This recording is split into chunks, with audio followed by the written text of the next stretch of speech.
Derek Wheatley, and I got that all the way wrong around. I normally do it better than that, but that's okay. It doesn't really matter. I'm not going to edit it. First of all, thank you very much to Stuart Hayes for last week's episode, coming on to talk about photography, portrait photography, the stuff he does at gigs, and he's trying to do now with kind of MMA in the MMA community.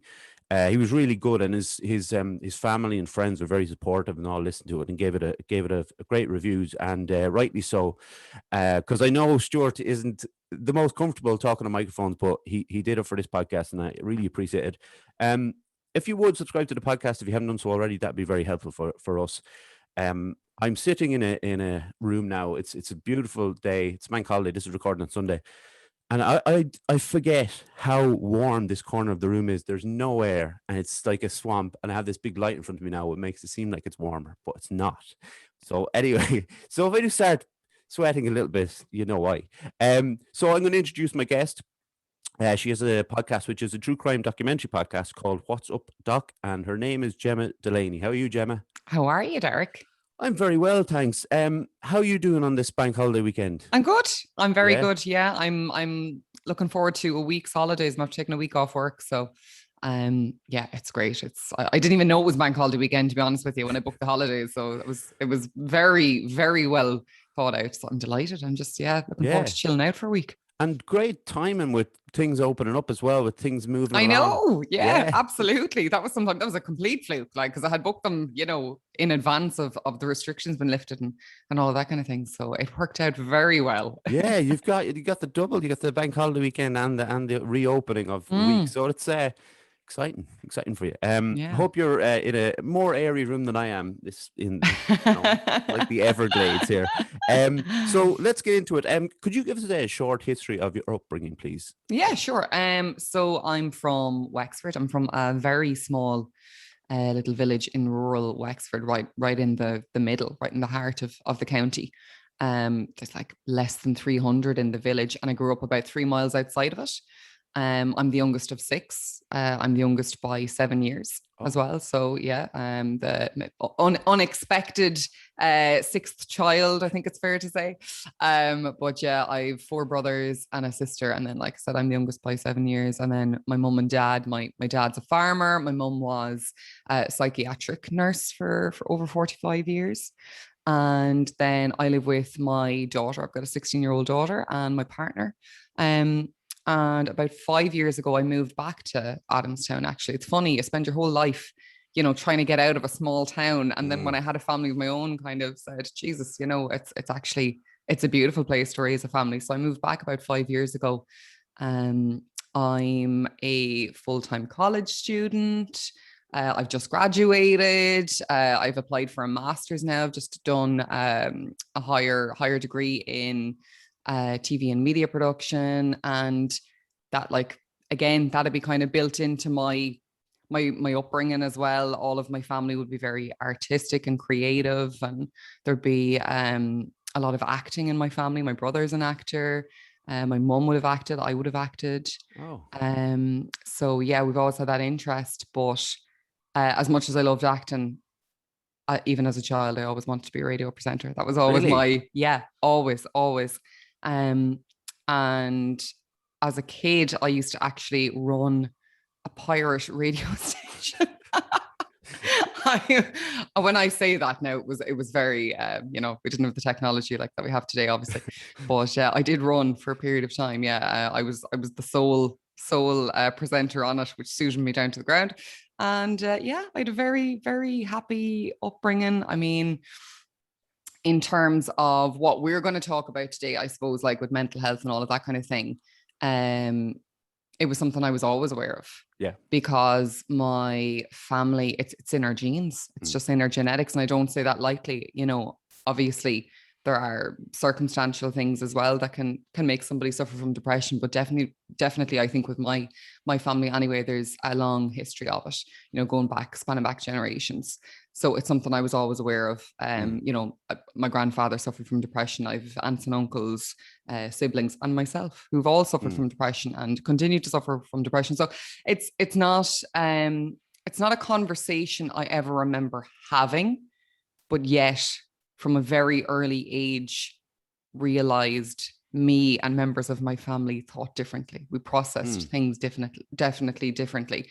And we're probably, I think, a little bit more sensitive. That's the way I've always put it. I'm a little bit more sensitive to things, I think. And, you know, I can overthink things and I can, you know, dwell on things. And so, yeah, it's, I don't ever remember having a conversation about it, but yet it's always been part of my life. It's something I've always been aware of, you know?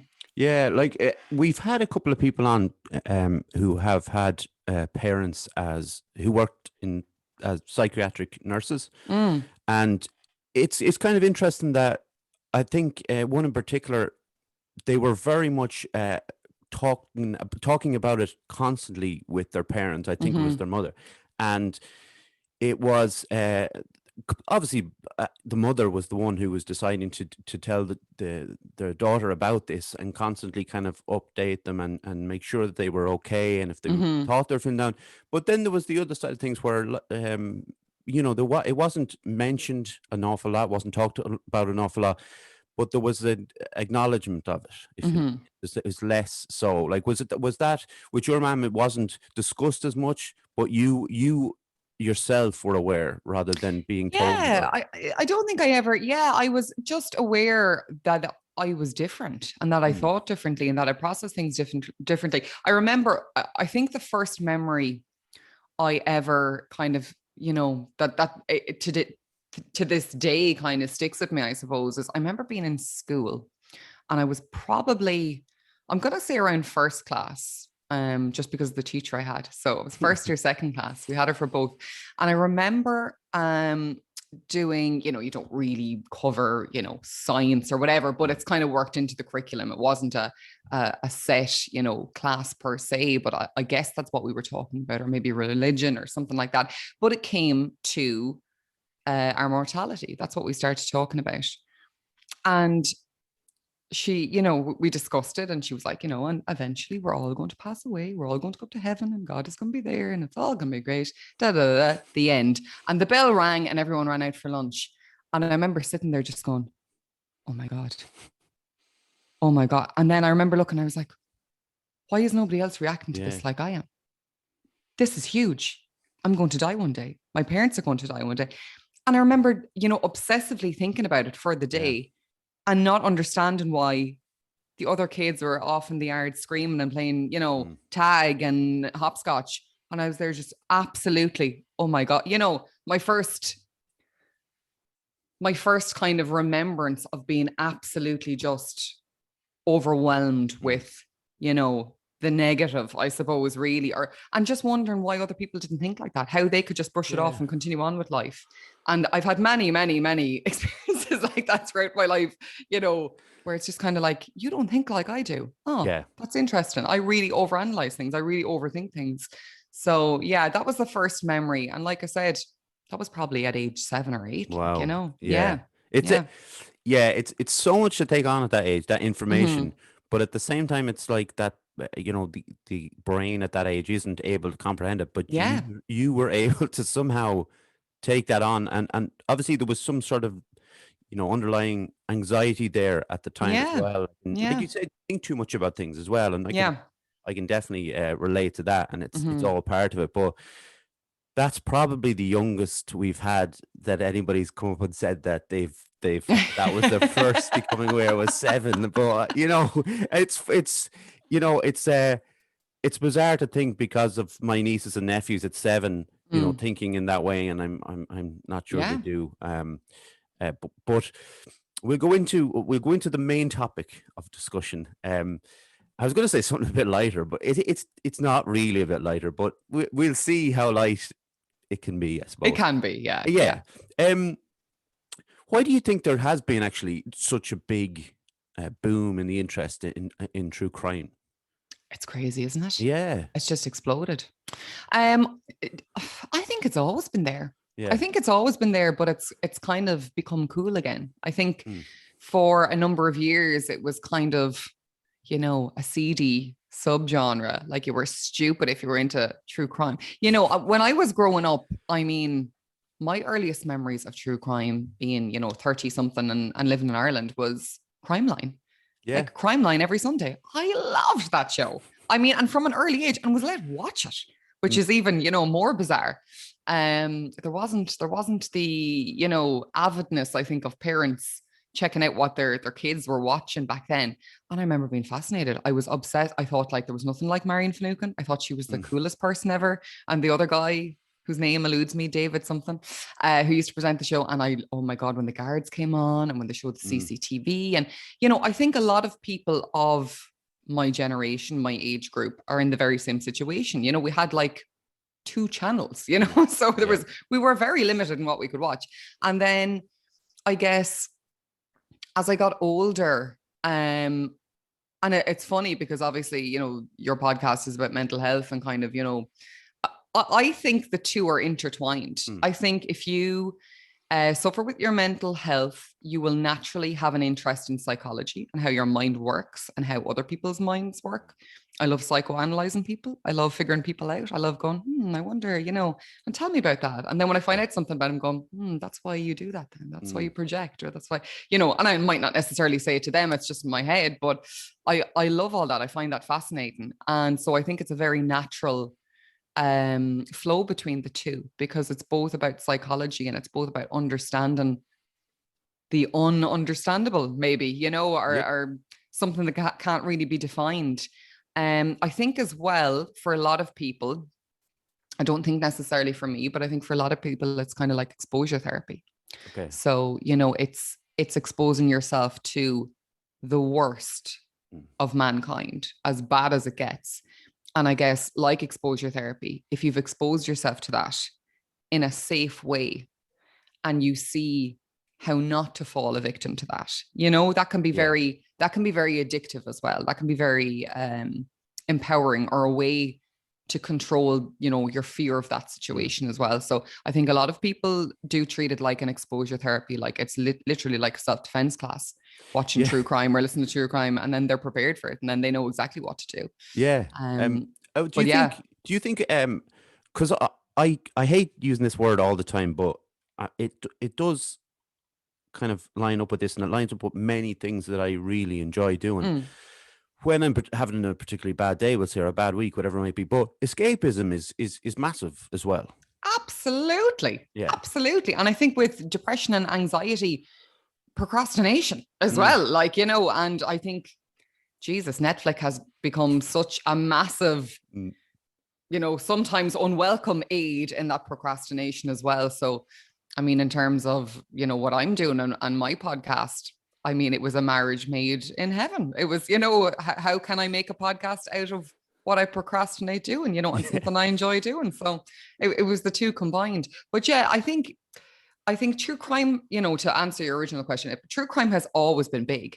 But I think there was a period of time between when I was a child in the early 90s and then say the late 90s to kind of early noughties, where it had become very uncool. It had become, you know, that cheesy kind of made for TV American, I'm saying American, but you know what I mean? Just really, really overproduced, not scary in any way, and not respectful in any way. Yeah.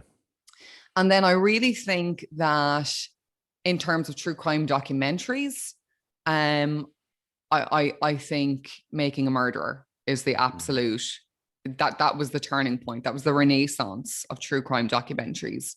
It was the first one in a long time that had been made sympathetically, you know, to the victim, whoever you want to say that the victims are there. I mean, look, maybe we'll never know. But I think it got a lot of critical acclaim. It kind of, obviously it was one of the cornerstones of Netflix and Netflix rise to fame. And then they saw a cash cow and they've kept doing it since, which is great for me because I've loads of material. But I think, you know, and I hope that other people would agree with me there. I think Making a Murderer was probably the real turning point in true crime and bringing it back and having this renaissance that it's now experiencing. Yeah, I did not have Netflix at the time when that came out, and I went looking for it. And I because everybody was talking about it, like you say, even going back to say the 2000s, there was almost like it was still something that like an emo kid might be into. Yeah. Everybody wearing dark clothes and all that, and that's what they're into. Definitely. That 100%. kind of My thing. mother was worried about me when I was a kid, like, because I had this morbid fascination with serial killers. And do you remember like the book club that used to come around to Oh like the yeah. primary schools and all? So I like everyone else to be like, Mommy, can I have, a fiver for Beauty and the Beast or whatever? And I'd be like, Mom, can I have a fiver for the Encyclopedia of Serial Killers? Or and she was really, I think she was. And then I was also a massive Nirvana fan and kind of, also like Radiohead and just the music I listened to. I think she was just like, Jesus Christ, this girl is A, suffering from depression, B, like idolizing people who've either committed suicide or suffer from depression. I was just finding kindred spirits. Like, I mean, I had no intention of doing it myself, but I think sometimes, it's natural for parents to worry about that kind of thing. And I don't think it's anything to do with wanting to carry out those things. It's probably the opposite. It's that you are the opposite of that. You would never do that in a million years. And you're trying to understand the ununderstandable. Yeah, I agree. Do you so apart from Crime Line, like, do you remember a particular, whether it's a case or serial killer that you kind of got into not got into, that means you sound like a fan of this. I know. You know what I mean? Yeah, the terminology even is it's such a minefield, isn't it? It really is. I'm really glad you asked me that, Derek, though, because I covered this case a month ago now. I did an Instagram live about it. And yeah, I absolutely remember the first case that started my fascination with it. And again, it's one of those really standout moments from my childhood as well. I remember my parents telling me about this case. So as I said to you at the beginning of the podcast, I'm living in a little town. There's not even 300. I think there's about like 270 odd people in it. And the next village over, which is about 3 miles away, is a similar population, about 300 as well. And we kind of live in the middle of the two. And I remember when I was quite young, my parents telling me about a murder that occurred there back in 1970. And like when we were kids, it was kind of almost a boogeyman story. I don't think we really processed that it had happened. And then when we got a bit older, we were like, wait, was a little girl really killed? And because this is a village we grew up in, we know it. We know the people. We know where the body was found, where she lived, where, the perpetrator lived. So yeah, I think that was the first one. And I think that's a common thread with a lot of people. I think it'll be, the first case that will strike you will always be a case closer to home because it kind of rocks your childhood and your sense of this safe environment. And so that's going to stay on your psyche because, definitely for me in a little village of 300 people to think that, I mean, she was 9.5 and I was probably that age when I found out about it. So, I'm thinking a little girl like me murdered in my locale. That little girl, by the way, was Marie Buckley. But we covered that case about a month ago on an Instagram live, and the reaction we got was insane because, like a lot of cases from the time, there's virtually nothing about it online. Like even after we've recorded this, Google Marie Buckley, Clonroach, you'll find nothing. It's like she never existed, unless you kind of do a deep dive into the archives. So yeah, it's mad. We have this plethora of cases that have, been forgotten. And then we have these kind of more well-known cases that are just covered to death, that we hear about kind of the whole time. So I love a case I've never heard about. And definitely for me, like I said, a local case always, because you can visualize it. You can see the roads, you know the people. So yeah, Marie Buckley's murder definitely started my fascination. And just, I mean, it wasn't even just that she was murdered. It was just the whole case was so bizarre. And, knowing the village and in 1970, knowing what limited resources they had and yet how they managed to solve the crime. It's just a fascinating case, Yeah, it's funny when I was writing out these questions and that question in particular, you always think, it's going to be like maybe Jack the Ripper or the Yorkshire Ripper or something, and you just don't think of the local things that that you would have heard about, and that's probably the difference between you and I, like that you were into this, obviously it was when you were a child and that, but your mindset is into those kind of more local and regional ones. Not just the big famous ones that everybody knows about. And we are going to touch on that a little bit later because I'm going to give you a couple of my favorite ones again. Terminology, not the best use of it there. But so when did you decide then on the podcast, on the subject of the podcast?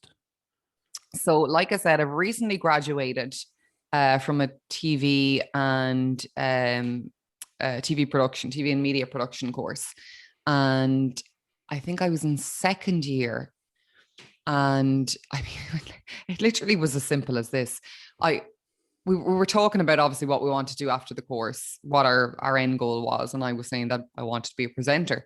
And because it was a production course, it was a lot of the scripting, the editing, audio, producing obviously as well, directing and that kind of thing, and very little in front of the camera or in front of the mic. And I was kind of frustrated by that. I didn't realize that when I applied for the course, even though I loved it. I loved every minute of it, but I was a little bit worried about how little experience I was gaining as a presenter. And one of the guys in the course was like, why don't you start a podcast? And like, this is 3 years ago. And I mean, I know, like, don't come here. I know podcasting now is like, I made a joke there one day. It's like the new Juice Plus. Like everybody has a bloody podcast now, but like not 3 years ago, and I don't think I'd even listened to a podcast. So I went back to college as a mature student, and this is a guy, straight out of Leaving Cert telling me I should start a podcast. And I was kind of like, dude, what's a podcast? Like, what does that even entail? And he was like, it's just like a radio show, but online. And I sat on it for a while, and then we were in college another day, and he was like, did you think any more of it? And I was like, yeah, I'm humming and hawing about it, but I just don't know. I just don't know what to cover. And he was like, are you shitting me? And I was like, what? And he was like, true crime documentary. It's all you talk about. And I was like, that's literally, when I start talking to somebody, it's like, oh my God, did you see that true crime documentary on Netflix? Oh my God, did you see that true crime documentary on HBO? It was kind of a running joke. And I was like, and would like people listen to that? And he was like, yeah, like, you can make a documentary or you can make a podcast about anything. So that's what it started out as. It was literally just like to get experience. And it just grew legs. Like it was just mental. I could have never, for something that I just did for experience for myself to stick on the CV, I could have never anticipated that it'd get as big as it has. And I mean, I'm delighted. I love doing it. But yeah, so I'm in my third season now, 3 years on. It's crazy and loving it. Yeah, but that's how it started. It's just literally, friend was like, you should do that. And I was like, all right, then. I'll do it. It's good. That's the best way. Not knowing anything about podcasting. Yeah, well, I didn't either. So, you find your way though, don't you, as you go along with each episode. So, because we've had a couple of podcasters on. I'm fascinated by the answer to this always. How much work goes into each episode for you? Obviously, you have to watch it, but then there's Derek. Oh, I can't imagine. So much. Yeah. So much. It was my friend's birthday last night. I was up in his house, and I was like, he was like, what? He asked me the same question. He was like, so what do you have to do? And I was like, okay. So it starts with me finding documentaries that I actually like or that I actually want to review, because I also don't want to rain on anyone's parade. I don't want to be negative about something. So unless I like it or kind of like it, I just won't review it. I just don't think it's good, whatever you want to call it, juju, to be putting out into the universe, to be slating someone else's work. I don't believe in doing that. So I cover something I like. I obviously am, part of loads of groups online that would suggest things and that kind of thing. But I source them, I watch them, I rewatch them, and then I do a third watching, where I take my notes. So I do take notes in the first two as well, but I like the first one, I just like to sit and watch it and enjoy it. And the second one then is to try and kind of do, because I also do a breakdown kind of the production, because obviously coming from that kind of course, so I do cover like camera angles, and I do cover frames and lighting and that kind of thing as well. I try not to too much. I think it bores people, but it's something obviously with the course I've been in that I find interesting personally. But the third one then is literally me talking into a dictaphone as I'm watching it, saying what, I'm observing, what are the important points. So they're what I call my show notes. And they're not show notes in what another podcaster would define as show notes. They're my show notes. And then I edit them down and I find my story arc through there. So I literally do the script in like an 8-point story arc and find it through there. And then what I do is, once I have the show notes done, I have a template of questions that I set out to answer in every episode. And so I transcribe the show notes into where they sit in those questions. Yeah. And I always do those questions in the same order, even though I don't verbalize them on the podcast. But, that's the order I give the answers in. So it's three watchings, which is grand if your podcast or if your documentary, I should say, is, an hour or an hour and a half long. Yeah. But as we know, like Making a Murder is 13-hour-long episodes. As was The Staircase, as was The Keepers. Now, thankfully, Netflix in the last couple of years, there seems to be like a reduction. I think people's attention spans with social media and that have diminished considerably. And I've noticed the last couple of things they've released are literally like 3 45-minute episodes, which is cracking for me time-wise. But they've definitely cut it down substantially. I mean, then obviously, it's booking guests. It's trying to book guests that are relevant, that have, an interest in true crime as well, because not everybody does, Yeah. And it's, again, I'm asking them to do the very same thing I'm doing, to watch it 3 times, take fucking notes, and, so it's a big ask, and a lot of people say no, and that's absolutely fine. I can appreciate that as well. And then we do a production meeting first, then we record, and then the editing process begins. So it's another full-time job. And that's not even the marketing. Like, Jesus, that's a whole other thing. The social media, it's another full-time job. It really is. I feel bad whenever I ask people, because they tell me all this stuff and then I'm like, it takes me about an hour. But it only takes me an hour. And I could tell everybody it only takes an hour because of the guests that I asked to come on. Mm-hmm. I asked you to come on, to talk about true crime. I know you know all about this stuff. Yeah. Yeah. I have an interest in it, so it's very easy for me to write out some questions that I know you'll be able to answer. And so it's a different kind of setup. Yeah, I can't imagine, like, I've watched mostly really, really great true crime shows, but if you do watch something that maybe you're not fully into and you have to watch it again and again, I'd imagine it's quite tough. I just, on a side note, I love the production parts because I'm such a big fan of films, and that's the way I look at films. Yeah. Almost through the eyes of the production, the direction and cinematography, all those kind of things. So when you talk about that in a TV or in a documentary setting, maybe the TV feature, it kind of opens my eyes to things I didn't see in it, because I'm not a big one on watching like TV shows or longer feature things. I'm the same. So that to me, that's really really great. But let me just read an ad here, Gemma, and we'll get back into it then. Let's see if I can get it right this time. But this is for Fusion. Everybody knows it's episode 71. This is the 71st time I've read it out, and I've got it right about 4 times. So here we go. Fusion Training Centre, Monksland Athlone. A place to train in Brazilian Jiu-Jitsu, kickboxing, martial arts, and CrossFit. A great atmosphere with experienced coaches and a real sense of community. If you want to join the team, find us on Facebook at Fusion Training Centre or drop in for a chat. Fusion Training Centre, train like a warrior. It's all right. Excellent. Thank you. Oh, thank you very much. Give that man a voiceover job. Yeah, I'll take it. But it's very important. The gym is opening tomorrow. By the time you listen to this, it'll be open in 3 days. We're back inside tomorrow. Everybody's excited and buzzing for it, and I'm delighted for Martin, obviously, and for Heather and all the other people who are involved with it. It's really good to get back in there. Absolutely. Yeah. So what did I write there? Something that I can't actually read. Illegible. No, pretty much. No, this actually, we just talked a little bit about this before, but how important is a bit of lightness in your podcast? I think a bit of lightness is important in life, to be honest with you, and definitely with heavy subject matter. I mean, as well, on a side note, as well as being a full-time college student, like I said, I've fully just graduated there now, but I work in a nursing home.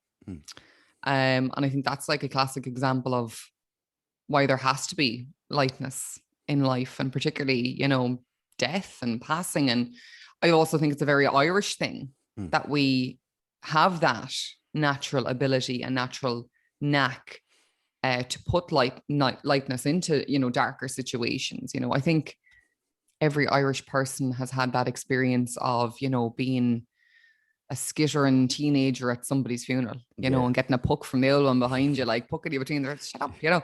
I like that's what we do. We laugh when we're uncomfortable. And it's a natural reaction. It's your body's way. It's like, you know, that fight or flight, the adrenaline kicking in to help you get through stressful situations. Like so it is important because nobody is going to listen to something that's all doom and gloom. You know, it's like, you know, like I said already about like script writing, there's that 8-point story arc. There's those aspects you have to hit because nobody is going to stay with you and stay invested if it's all, you know, and then she was killed and then she was buried.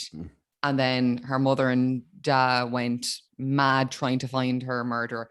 And then they died. And then it was never solved. There has to be light and shade in everything, you know?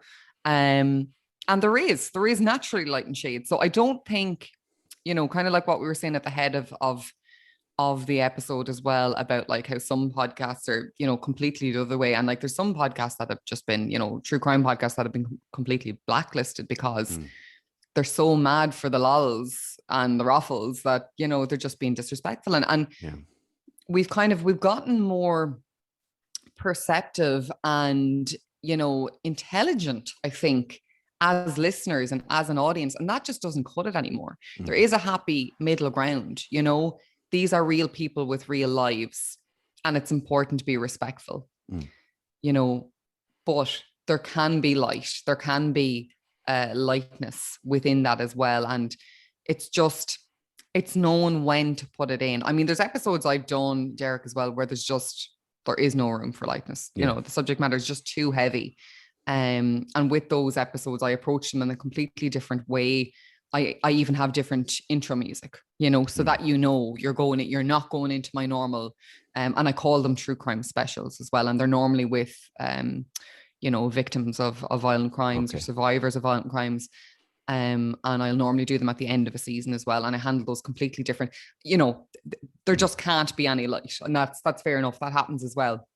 But I think with a documentary, it's essentially a mixture between, you know, a film and a TV show, and there's going to be characters in there that are put in there for, you know, like I said, the light aspect as well. So like even an example of one that I've done recently, there was the Cecil Hotel.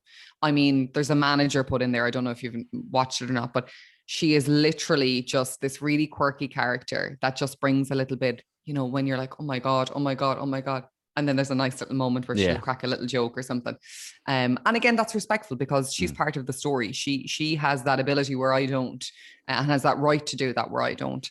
But yeah, no, I do think it's very important to get an audience to stick with you. There has to be light to the shade, has to be. Yeah, it's just interesting because that whole thing of you not putting trigger warnings, but that idea of you putting an episode towards the end where people will realize that this is a different situation altogether than we're dealing with. And you're right, you know, when I think about some of the ones that I've seen, there has been, I mean, I was going to use Tiger King, but there's quite a few examples of characters that are through our eyes slightly over the top and different. So it's a different situation, but obviously then there's certain cases where it's just, there's nothing there. And there's a couple that, and I'm sure everybody who's into true crime will have those couple of people who have committed these murders, that there's just nothing but kind of darkness to it. And we'll definitely talk about one of them. I have him written down his name there. So how are you with the Instagram live? Because it's a different situation. For me, I started with the podcast, and then I started doing some stuff on Facebook Live, and then I started doing some stuff on Instagram Live. And I wanted to do a segment called Live and Joyful, and it was about getting a guest on to just talk about things that make them happy. And we weren't talking about mental health or stuff. Obviously, that's to do with mental health, but we weren't going to go deep into mental health or anything. And I found it at the start, I found it quite nerve-wracking, and, you know, my anxiety, you know, you got the better of me a couple of nights. How are you with the difference between your podcast and then doing your Instagram Live? Oh God, like I hate being on camera. Okay. Hate being on camera. You know, it's not something I'm comfortable with at all. It's like, even when I said, like, you know, I would have a background in acting, I would have done a lot of stage acting. And then I remember even, shows where they'd record it and like, we'd have a night out or whatever. We go back to someone's house and be like, oh, stick the play on and watch it. I'd be like, no, absolutely. Oh, yeah. Don't like seeing myself on camera. That wouldn't have been something I was comfortable with at all. So, I mean, podcasting and radio presenting ideal for me because I'm hiding behind a mic. I'm more comfortable with it now, definitely. I think the first couple of lives, I was a little bit, when you go live, you're like, oh shit, I'm live. There's no going back now. There's that initial, but look, you'd have that on a stage as well when the lights hit you. Like, I'm great. I'm a great believer of faking it till you can, make it. Yeah. And I think anyone who has suffered from depression will, we're probably naturally good actors. We're used to acting fine all day, every day, and I don't say fake it till you make it lightly. I mean, look, Jesus, if you are, in a depressive episode, if you need help, go and get it. But yourself, sometimes you actually need to put on a smile to feel happy. Yeah. It can be, one can lead to the other. One can snap you out of a mood as well. So I think if you suffer from depression, maybe there it is, the upside to depression, you're probably good at I'm fine. I'm fine. Yep. You're good at acting and you're good at pretending you're okay even when you're not. So I am definitely still like a deer in the headlights when the camera hits me. 100% when I go on the lives. I'm just very good at hiding it, I think. But I think that probably makes you better, Gemma, though. I don't know, in a weird kind of way. This is the way I think about it myself, and I think that makes me better in some way because I think my awareness of the camera doesn't go anywhere. It's kind of there all the time. But I also think it makes me speak correctly, as much as I can. I think there's a certain thing that kind of keeps me on my toes with that anxiety that I get from the camera. Now, absolutely. Yeah. So I'm sure it doesn't work that way for everyone, but that just on my side of things, I definitely kind of feel that, There's another thing about true crime that you will have heard numerous times, and it's to do with the mental health, because you hear it so much. Obviously, there's the extreme when they're talking about insanity pleas with cases, but maybe we don't need to go too far in that because people know a lot of the reasons why people might use that defense. But even when we're talking about over in the States, for instance, the guns and things, I'm not going to get into debating gun control. I think most people in Ireland are on one side of gun control.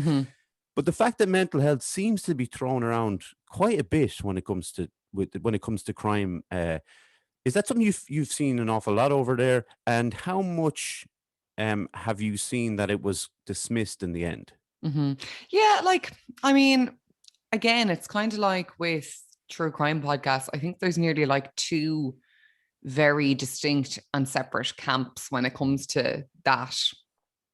Argument isn't even the right word, but when it comes to that kind of topic, I think like with true crime, there's a difference between, like myself or yourself and being, a good person who wants to be good and wants to do good and suffers from mental, health because of either a genetic thing or circumstantial thing or, maybe a trauma or whatever. And enjoying inflicting pain. And, I don't, and I'm sure you don't either. I don't want to be harmful to anyone. If anything, I want to use my experience with my anxiety and my depression to help other people, and I would do that with friends and stuff. And, I'm a big advocate for, counseling. I've been in and out of counseling my whole life. Meds, if you need them. Again, I've been on and off for my whole life as well. I don't say that with any shame or, I have this saying that I always say to my friends, I get my nails done, I get my hair done, I go see my counselor. Yes. It's the very same thing. It's all self-care. And I think by talking about it and verbalizing it and not making a big deal, that's exactly what we should do. It shouldn't be a big deal. It shouldn't be something that anybody is, worried about talking about. But yeah, I think there's a very clear distinction between somebody who suffers from mental health and somebody who is criminally insane. Yeah. And I think,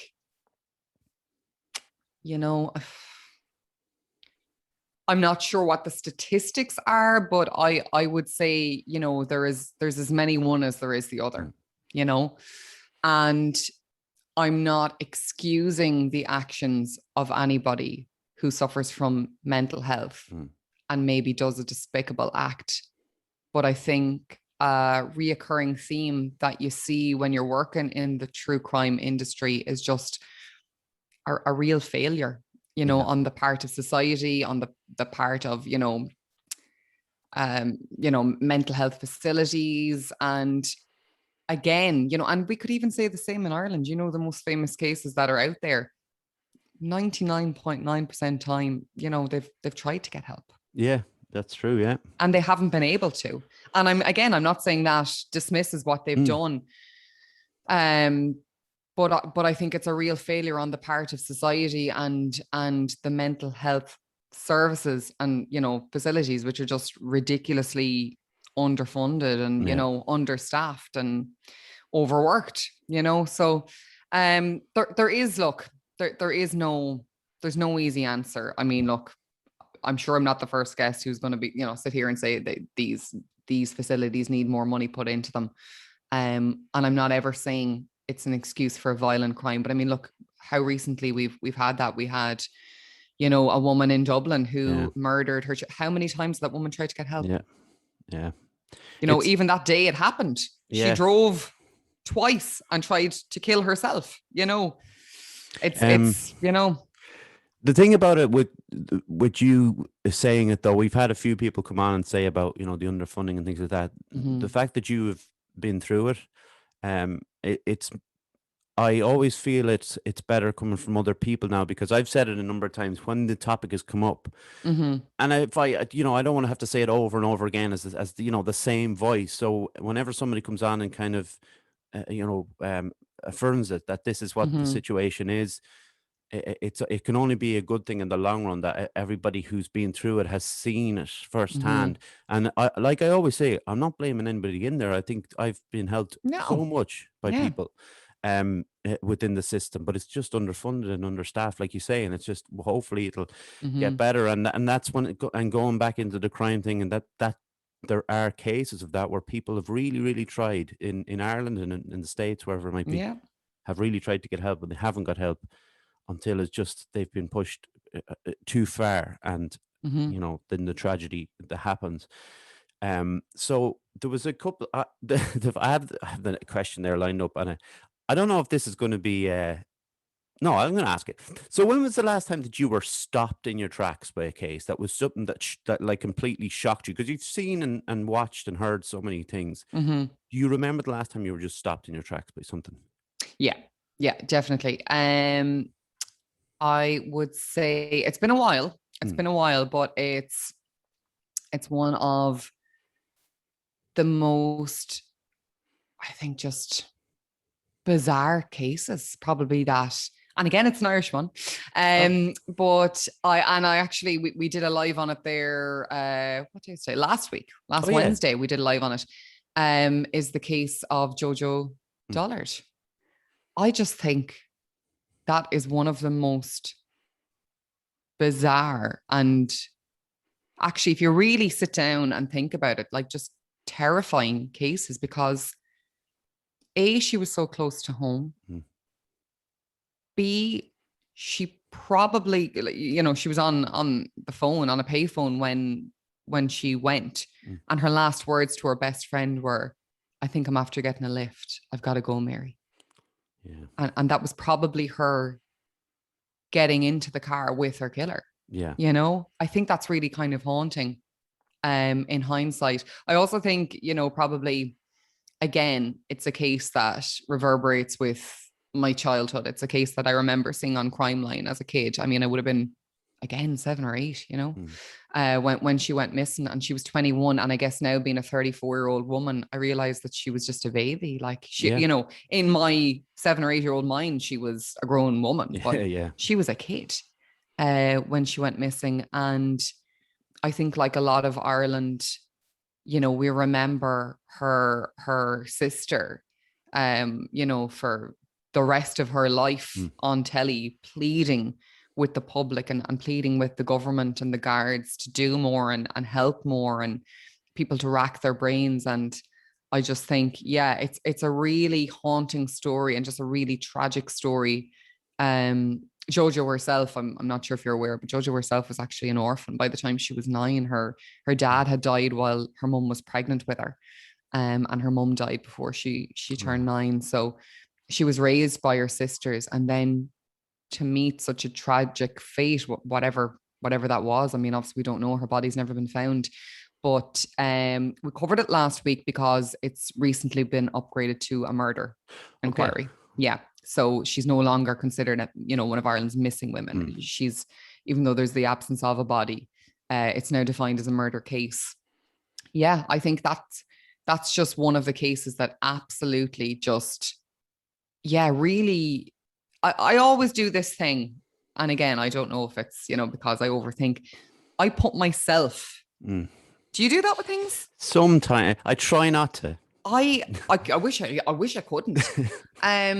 I actually, like, I guess I'm an empath. Like, I definitely, I can nearly see that as if I'm in that phone booth, and it's a dark night and the car pulls up. I can nearly transport myself and kind of go, how would I feel? And how would I, and, wonder what they were thinking. Were they scared? Were they, so that kind of thing. I don't just go, oh, that's a lovely story. I go, oh my God, imagine if that happened to me, or my daughter, or my family, or my friend. I make it relatable to me. And then, that's a case that just blows me away, because it is such a mystery. And I think, and I said it in the live as well, is there anything more torturous than a loved one going missing and never finding out what happens? I mean, that's a slow death in and of itself. For sure, and I spoke to her family before doing the live, and her sister, Kathleen, and she is adamant that's what killed their sister Mary in the long term. Isn't that's just heartbreaking? That is, yeah. She said she literally thinks her sister just gave so much of herself, there was nothing left to live, like, but it's that was definitely the last case that kind of, because it takes a lot. It does take a lot when you're dealing with all this true crime to have something just really go, wow, and sucker punch you.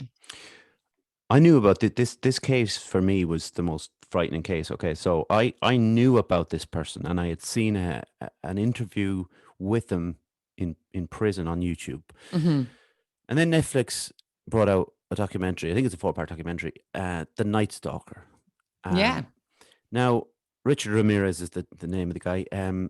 If people haven't seen it yet, I thought it was brilliantly made. I didn't actually listen to did you do a I have an upcoming episode. Oh, do you? Oh, brilliant.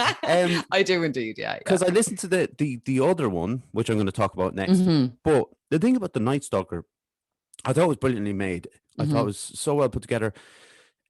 He was it was a fascinating case because he seemed to have no particular.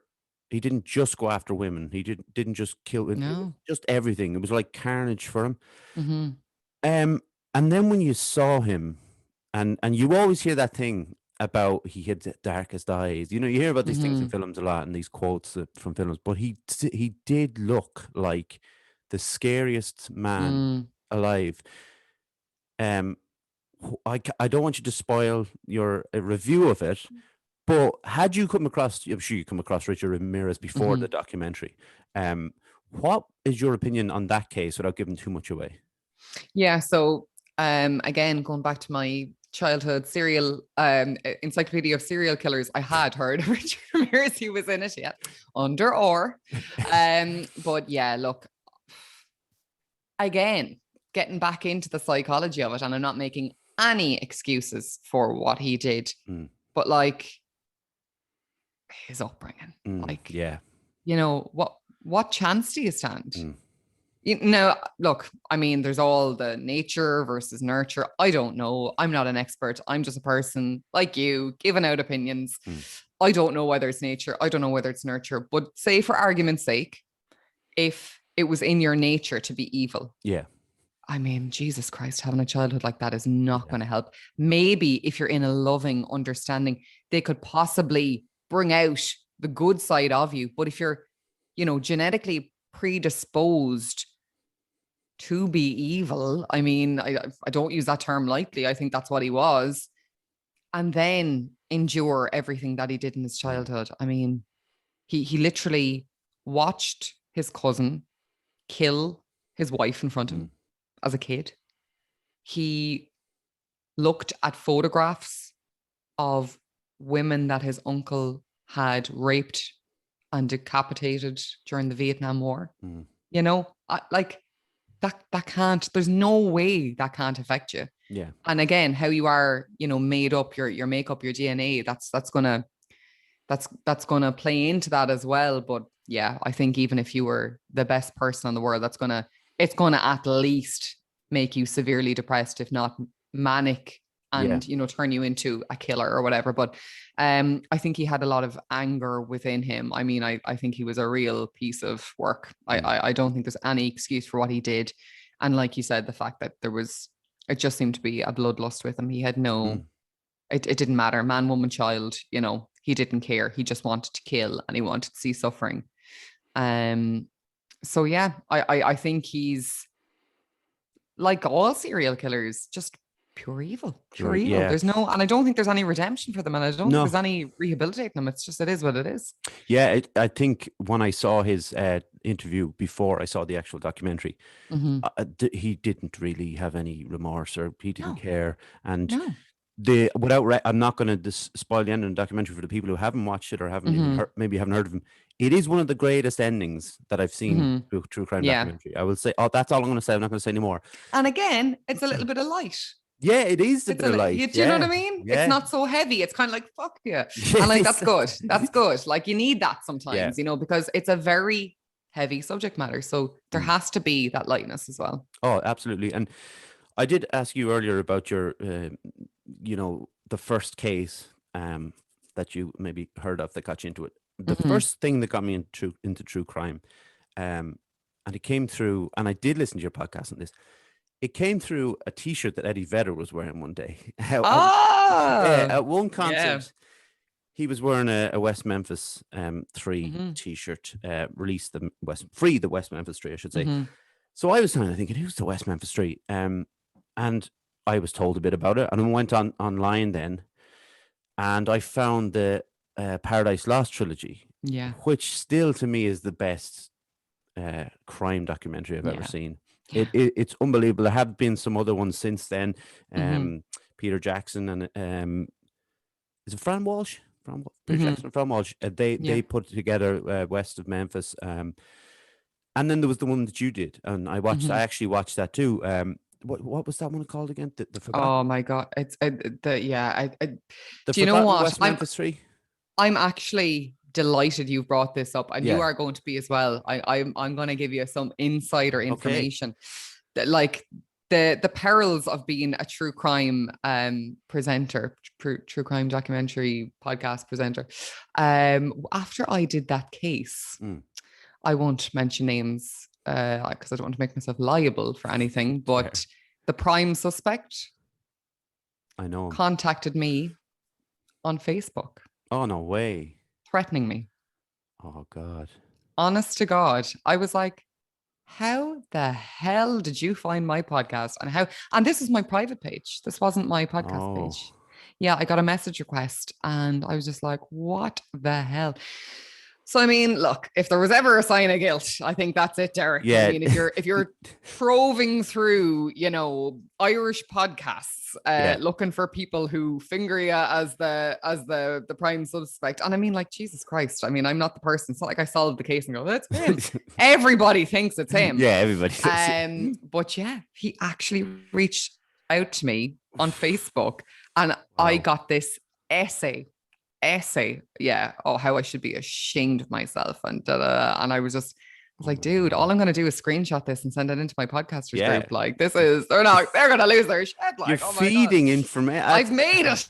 I can't believe that. I mean, if people, because I've said there's a few things. The initial case was 3 young boys, 8 and 9-year-olds were killed and put in a river in Arkansas. 3 older boys, 16, 17 around, I think they were at the time, were put into, or were found guilty of it because of witchcraft and all that, and were put into prison. And then went on for a long, long time. I followed up this kind of quite closely after, because I was like, there's no way that those three lads did it. And it's one of those things where if a few famous people get behind a case, they're not getting behind a case because they think these lads are guilty. You know, it just put a stain on their own, you know, reputation. They're not going to put their name to something that, you know, and they got out after, I think was it 20 years, maybe a little bit less. But I remember reading Damien Eccles, who was kind of apparently the ringleader of them. I read his book when he got out of prison, and it was a really great book. And he's for a man who was treated so harshly for so many years to come out and still have that view of life the way he has, it's an incredible kind of journey that he was on. But it keeps coming. And when I was watching the West Memphis Three, and I suppose I can mention this guy's name because he's not considered the main suspect, but he was, during the initial films, was it Mark Byers? Was Christopher is the kid, so was it Mark? Yeah, was a stepfather of one of the kids, and he did not make himself look innocent in the film. He was with he had a flamethrower at one point or something, and you know, when you see someone who's kind of gone so over the other side, you're like, what are you doing? Like, you really are ruining your reputation and making yourself look 100% guilty. Then it turns out it wasn't him, alibis, things in. But I don't know, is it because the case hasn't been resolved yet that it's kind of, for me, it has always remained fascinating. If there's a bow put on at the end of it and tied up, and you kind of have the case here, but I can't get over it. You were contacted by the other guy, but that is bizarre. It's crazy. How long after you did the podcast did he contact you? Oh, like maybe a fortnight. So he is literally like Googling his name. He must be name, or Googling, the case or whatever it might be, and and like you say, there's nothing screams like guilt more than a guy who's obsessed. Absolutely. And like, it's funny because, you know, you were talking about Richard Ramirez, and then obviously, you know, the West Memphis Three as well. They were all they would all kind of fall under the same category, in that, like, America was going through the satanic panic at the time, where they thought, like, literally the whole of America was overrun with satanic cults. And, you know, even in the documentaries that are made about the time, you can just see how, like, they'd go into somebody's house and go, you know, he's got a candle, it's in the shape of a star. Oh, it's a pentagon. It's satanic. Like, they just anything, like, you know, he's wearing a red top. Red is the color of blood. It's satanic. They were just looking for ways to make things satanic. And so then, like, somebody like David Eccles, or Damien Eccles, I should say, who, you know, is alternative at best. Yeah.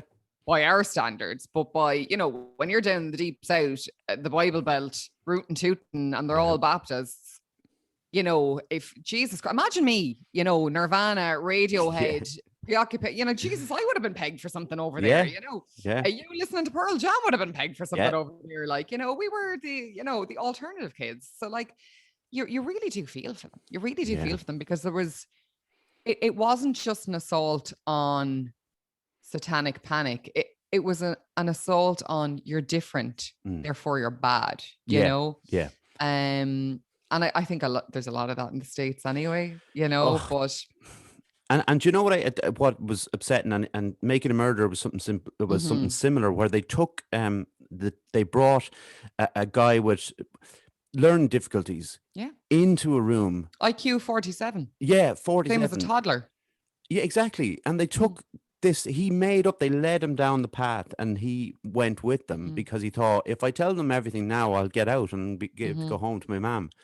You know, that they did that. They've done that numerous times, but those two cases in particular, kind of as famous as they are, they made an awful film out of it, actually, called The Devil's Knot. I don't know if you've ever seen it. Yes, I have. Yeah. It is. Is there any good adaptations that you've seen of true life cases?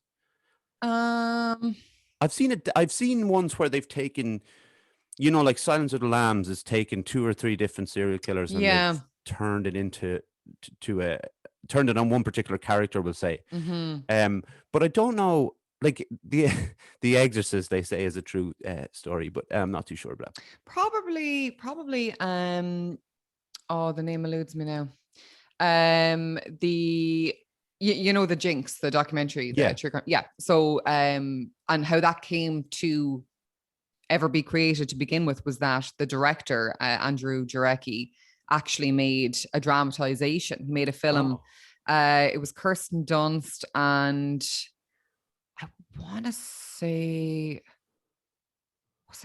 it wasn't Ryan Reynolds. God, I'm so bad. I'm in a fog today. I don't think I've seen it. That's probably quite good. And like obviously how the Jinx then was created was after watching the dramatization of that. The Jinx, Robert Durst contacted Andrew Jarecki and was like, "Would you like to make a documentary about me?" Seen as that's quite good. I can't think of the name of that film now, but it's really that's probably it's a hard one to do, you see. It is difficult, and there's been so many failures. I think people have maybe stopped. There was a really good one, I think it was made in the 70s, but it was called The Town That Feared Sundown. Oh yeah. Yeah. That was particularly creepy, because I think a lot of things when it comes to making adaptations of documentaries, it's for some reason the lower the budget, the better for me it kind of turns out. I think when they start like, because The Devil's Knot had Colin Firth and I always mix the two up, but I think it's Reese Witherspoon. I always mix her up with Renée Zellweger, but I think it's Reese Witherspoon. And as a fan of the case, but you know what I mean, as someone who's followed the case, when this came out, I was like, "Oh, this is gonna be good," and I bought the DVD, and it is terrible. It's one of those ones. People who may have seen I didn't watch it now, but the Glenn Close one that came out in America, or came out on Netflix there recently, where the acting is so over the top that it's they're almost screaming out for an Oscar. It was like that. The Devil's Knot was like that, and it was kind of disappointing, you know. How have you? Because this is a real thing when it comes to with true crime. There's a big true crime community. Huge. How have you found that? They're very unforgiving. Oh, really? They are very unforgiving. Oh my God, they are absolutely diehard. And I remember I was a couple of episodes in, and I got absolutely torn to shreds over an episode I did. So they are hardcore, and and I was kind of like, I'm a student in college. Like I had never even listened to a podcast before I started doing this. But look, it was a great learning experience. And now I know what to do. And I also don't take criticism so hard anymore, because look, not everybody's going to like your jam. Not everyone's going to like what you do. But yeah, the true crime community is incredibly close.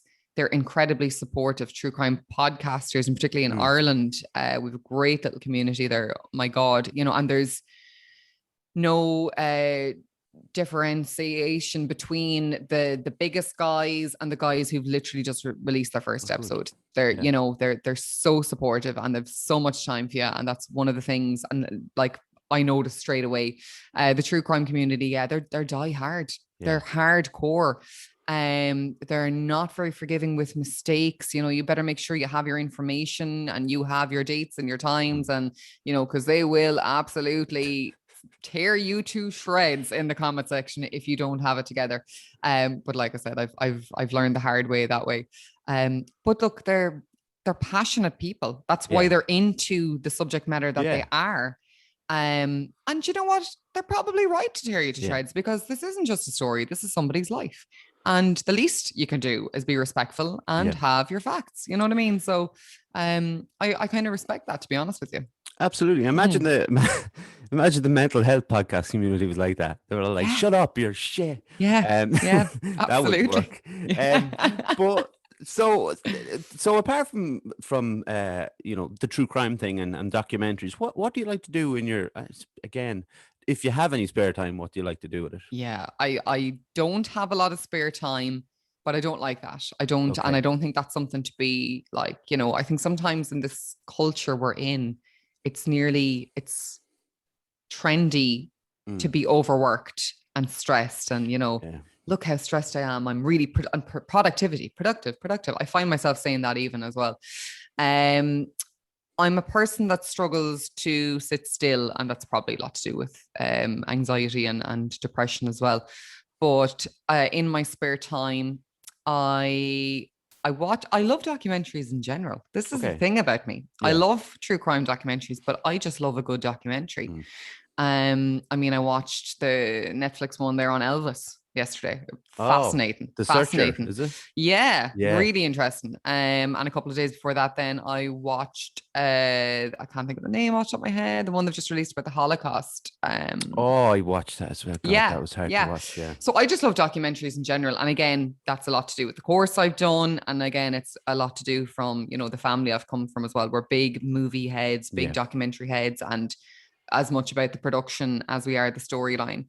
And I love that. And I'm a big, you know, when we weren't in lockdown, big movie goer, we would go at least once a week Really, to the cinema. Yeah, even if there's nothing to watch, I just love the experience, always have. I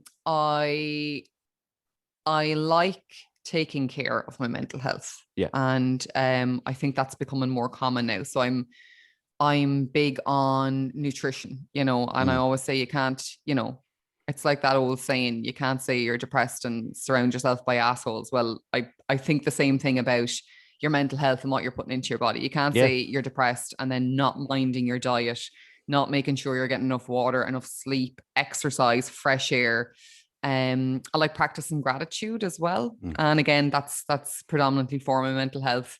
And I think it's essential because particularly nowadays, I think we can get you so caught up in social media and we just forget to be grateful. So I'm a big on, you know, practicing gratitude in my own life and then passing it on to other people and, you know, thanking people and telling people I appreciate them and I, you know, for their help or for their input or whatever, or for their time. Like, I mean, I think sometimes a little bit of manners as well. It's amazing what that can do. And, you know, kind of practicing gratitude and then applying it into your life and then passing it on to somebody else. Yeah.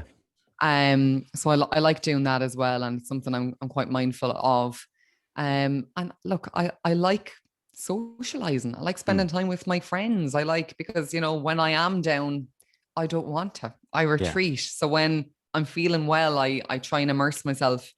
You know, I always say my friends are the family I've picked for myself, that I've chosen for myself. I've got great friends and, you know, I'm very open with them and very honest with them. And they are good people. I think, you know, that's something I like to do. I like to surround myself by good, positive people. I'm glad you pointed out about the side of not being, you know, bragging about the fact that you don't have the time, you know, the spare time. And it's because it's problematic. Yeah. It's really problematic. Yeah. We actually, and the reason I bring it up, because we had a cognitive behavioral therapist on 2 weeks ago.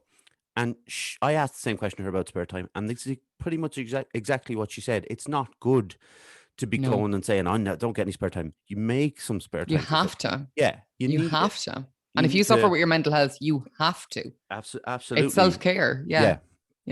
So, one last question: future for the podcast. What's the story? Just are we? Is there any chance of a YouTube channel? Is there? I don't know. And again, I don't want to say that I have no additional time, but I really don't have any additional time. I work full time, as I said, in a nursing home, and then I've applied to do my master's next year, and I'm even humming and hawing about that, whether I have time to do that or not. But I mean, we were number one last week, so I'm in Ireland. Not number one in Ireland, by the way. For people, I should have mentioned it earlier on. That's an incredible achievement. No, look, I'll toot my own horn. Don't worry about it. No, so it's the podcast has already surpassed all and any hopes or expectations I had. Like I said, I started with no hopes or expectations. And that's what I always try and remind myself of when I start doubting myself, going, you started this for practice. Like, I wasn't even going to release the episodes. They were just for me for practice. Oh, really? So it's all a happy accident, but something I put a lot of time and effort into. Like, Jesus, it hasn't just, like, I'm not just a lucky person who it's happened to. 3 years of work, 3 seasons. But I'm my dreams and aspirations for the podcast is, I mean, in an ideal world, it would be great if I kept on this trajectory. But as I said to my friend the other day, it doesn't matter. Yeah. In the grand scheme of things, it doesn't matter. You know, I think if nothing else, the last year has shown us that nothing matters other than that you are happy and you're healthy and the people around you are happy and healthy and that you surround yourself with good people and that, you know, you've got your tribe and you keep them close. Like in this lockdown, I literally had everything I needed within this four walls. I had, you know, my two favorite people in the world, my partner and my daughter, and there's no one I'd rather be locked down with. And I, for the most part, fully enjoyed it. But yeah, I would like to keep going where I'm going with the podcast. But you know what? If I never hit number one again, I've done it. I can frame it and put it on the wall and be proud of it. For sure. And yeah. And I'm happy. Speaking of the podcast, where can people find it? Everywhere. Easy answer. Oversaturated. Yeah, we're on everything. Yeah, absolutely. You name a platform, we're on it. So that's the beauty of doing it for 3 years is that you find these ones like, oh, just not on that. So yeah, we're on everything. We're on What's Up Doc podcast on everything. On everything. Yeah, absolutely. And yeah, like I'm going to keep going with it. I'm going to keep going with it. And it's like I said, it's all a happy accident, the kind of success I've had, but it's been hard work too. But I've enjoyed every minute of it. Gemma, it's been an absolute pleasure chatting to you today. I'm Likewise. So glad you came on. I'm really happy you came on. I finally got my true crime episode in.